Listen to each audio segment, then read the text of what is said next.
Tapi pun masih dalam berita Lampung bersama saya Iin Hermayani.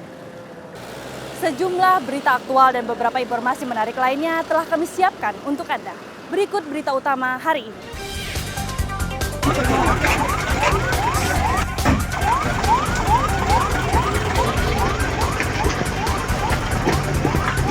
Seorang pasien dipindahkan ke mobil lain akibat ambulans yang mengangkutnya terjebak longsor.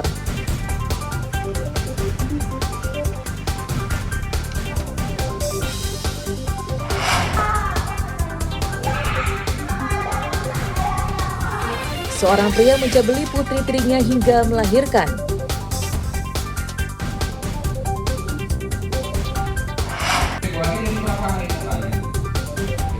Masa kampanye terbuka, pemilu dimulai. 21 hari.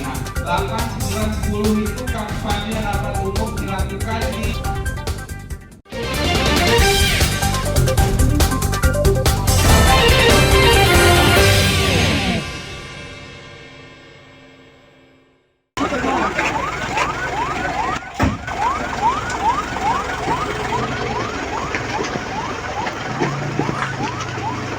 Seorang pasien terpaksa harus dipindahkan ke mobil lain akibat mobil ambulans yang mengangkutnya menuju rumah sakit terjebak bukit longsor yang menutupi jalan pada Sabtu sore.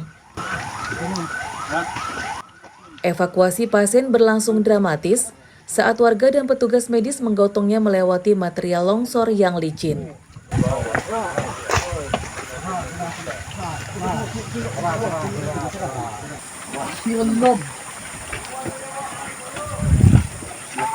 Selain ambulans, longsor di Jalan Sumatera Lintas Barat Desa Kubu Perahu, Kecamatan Balik Bukit, Lampung Barat, juga mengakibatkan sebuah truk dan motor mogok terjebak longsor. Warga menggotong motor dengan kayu melewati jalan yang tertutup longsor. Ini Bang Buso ini ya? Pemda Lampung Barat mengerahkan 1 unit alat berat untuk menyingkirkan material longsor yang menimbun jalan.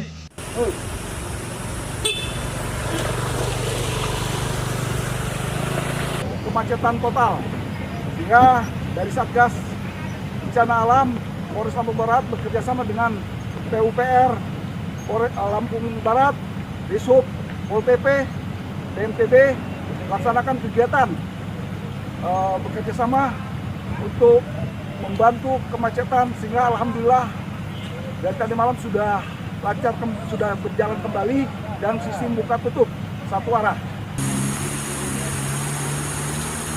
Pada Minggu siang, penyingkiran material belum sepenuhnya selesai. Namun jalan penghubung Lampung Barat ke Bengkulu ini sudah bisa dilewati mobil secara bergantian. Polisi memberlakukan sistem buka tutup arus lalu lintas. Rosandi melaporkan dari Lampung Barat. Kasih kanan, kasih kanan. Kanan terus.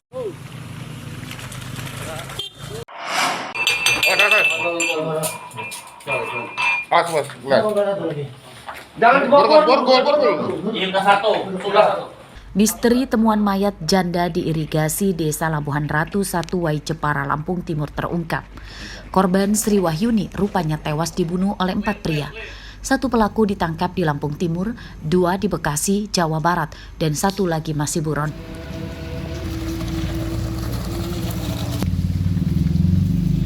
Tersangka yang ditangkap adalah Putra Kurniawan yang merupakan pacar korban dan 2 temannya yang namanya sama-sama Suroto. Pembunuhan diawali saat korban diajak pesta minuman keras pada malam hari oleh para tersangka di sebuah bendungan irigasi. Tersangka berdalih korban selalu berteriak-teriak dan saat mereka mabuk kemudian membunuh korban dengan cara dibenturkan ke tembok bendungan dan ditenggelamkan di irigasi.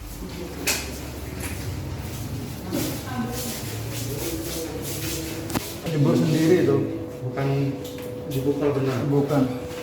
Kalau parahnya ada luka di belakang. Saya nggak nyentuh sama sekali, Pak. Benar. Benar. Enggak ditolongin kalau memang bunuh diri. Saya tadinya nolongin sama Putra, Pak. Tapi nggak kuat, terus lepas lagi. Menurut polisi, pesta minuman keras tersebut untuk merayakan keberangkatan salah satu tersangka yang akan bekerja ke luar negeri.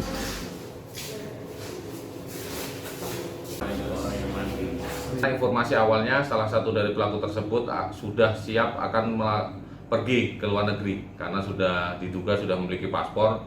Kemudian anggota TKP 308 Polres Lampung Timur bersama Polsek Jepara langsung melakukan pengejaran di wilayah Bekasi.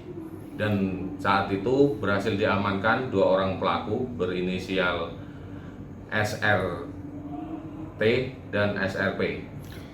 Motifnya apa, Bang? Kalau motif untuk sementara itu karena ejekan dari pelaku terhadap korban, kemudian korban merasa tersinggung, marah. Tetapi untuk motif secara mendalam akan kita dalami lagi dari hasil pemeriksaan para pelaku. Sebelum kejadian itu mereka itu minum-minum dulu, Bang? Dari hasil keterangan para saksi yang ada di TKP dan pengakuan tersangka, mereka sempat di TKP itu minum minuman keras. Jenazah Sri Wahyuni ditemukan pada awal pekan lalu terapung di irigasi. Polisi menemukan luka lebam di tangan dan wajah korban. Pada kasus ini, para tersangka terancam hukuman 15 tahun penjara. Asep Saifullah melaporkan dari Lampung Timur.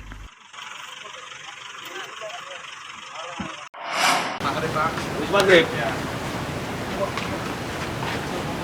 Coba cek.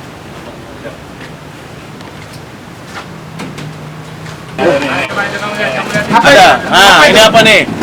Apa itu? Pelan, nggak usah. Coba, ada. Enak-enak aja. Mana lagi barang kamu? Nggak ada, Bang. Hah? Benar. Bang, liatin bang. Share lagi. Liatin Ini ya. Sebuah depot jamu di Jalan Kelurahan Hadimulyo, Kecamatan Metro Barat, Metro, digerebek polisi karena menjual narkoba. Awal penggerebekan, pedagang jamu Sony Wijaya membantah tuduhan polisi. Ini apa nih? Mana barangmu ini? Polisi kemudian menggeledah depot jamu ini dan hasilnya benar saja. Petugas menemukan puluhan paket ganja siap edar yang disembunyikan di bawah meja dagangan. John. Lampunya mana? Sony Wijaya akhirnya tak bisa mengelak lagi dan ia pun akhirnya mengakui ganja ini miliknya. Namun ia mengelak jika ganja sebanyak ini akan dijual. Sony berdalih ganja ini akan dikonsumsi sendiri karena ia telah jadi pecandunya sejak remaja. Jam berapa tadi buka? Hari ini? Habis maghrib, Pak. Ada niat penjualan, saya kan ada pemasukan dari Telkomsel ada, dari ini ada. Itu cuma buat lepas pakai aja. Gak ada niat mau jual. Cuma karena kawan minta. Paramat. Ya. Kita ke belakang dulu. Iya. Cek. Kita konsumsi ini udah berapa lama? Saya kalau konsumsi dari kelas 1 SMP ya. Kalau ini baru di sini. Ada. Nah. Ganja yang disita polisi sebanyak hampir setengah kilogram. Hasil penyidikan polisi mengungkap tersangka adalah pengedar ganja. Hah? Benar. Ada penjual jamu yang juga menjual narkoba. Akhirnya kami melakukan penyelidikan dan kami dapatkan informasi A1 kalau pelaku tersebut menjual narkoba jenis ganja. Akhirnya kami lakukan penangkapan dan kami temukan kurang lebih 1 kilo narkoba jenis ganja di depot jamu tersebut. Ini. Penyidikan kasus ini masih akan dikembangkan polisi untuk memburu pemasok dan pelanggan tersangka. Atas perbuatannya, tersangka terancam hukuman 12 tahun penjara. Ari Susanto melaporkan dari Metro. Untungnya lepas pakai aja, Bang. Kadang nombok melambang karena banyak, kadang dibayar.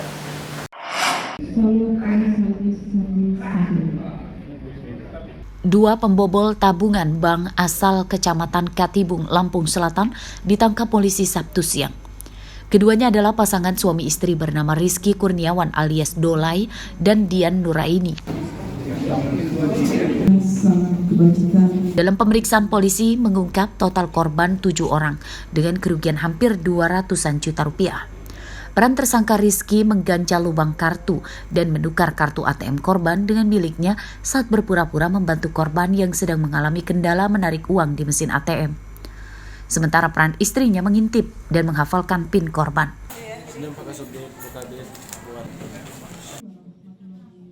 Setelah mendapatkan kartu ATM korban, keduanya kemudian menguras tabungan korban di mesin ATM lain.